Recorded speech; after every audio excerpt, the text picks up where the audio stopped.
પંચમહાલ જિલ્લા શિક્ષણ વિભાગમાં મોટા ખરીદ કૌભાંડનો પર્દાફાશ થયો છે। સમગ્ર શિક્ષણ અંતર્ગત સાધન ખરીદીમાં કૌભાંડ આચરવામાં આવ્યું હતું। 2,79 લાખના સ્માર્ટ પેનલ લેપટોપની ખરીદી કરવામાં આવી। આ સાથે એન્ટીવાયરસની મોટા પ્રમાણમાં ખરીદી માત્ર કાગળ પર બતાવી કૌભાંડ આચરવામાં આવ્યું। જિલ્લા પ્રાથમિક શિક્ષણ અધિકારીની તપાસ દરમિયાન આ સમગ્ર કૌભાંડ બહાર આવ્યું છે। હિસાબી અધિકારી પૂજન જોશી તેમજ નીતિન પટેલના સમયગાળામાં આ કૌભાંડ આચરવામાં આવ્યું હોવાથી તેમની સામે તપાસ શરૂ કરવામાં આવી છે।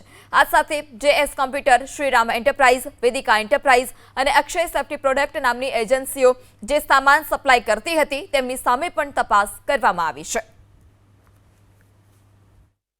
સમગ્ર શિક્ષા અંતર્ગત જિલ્લા કચેરીની અંદર ફરજ બજાવતા તત્કાલીન હિસાબી અધિકારી પૂજનભાઈ જોશી અને QEM OIC છે એ નીતિનભાઈ પટેલ, આ બંને કર્મચારી જે તે વખતે ફરજ બજાવતા હતા એમના સમયગાળા દરમિયાન તેમણે બોગસ ખરીદી કરી, બનાવટી દસ્તાવેજ ઊભા કરી અને એમણે અને અન્ય એજન્સી જેના ખાતામાં નાણાકીય ટ્રાન્સફર કરી અને માત્ર કાગળ ઉપર ખરીદી કરી સરકારશ્રી પક્ષે 2,79 લાખ જેટલી માતબાર રકમનું આર્થિક નુકસાન પહોંચાડ્યું છે।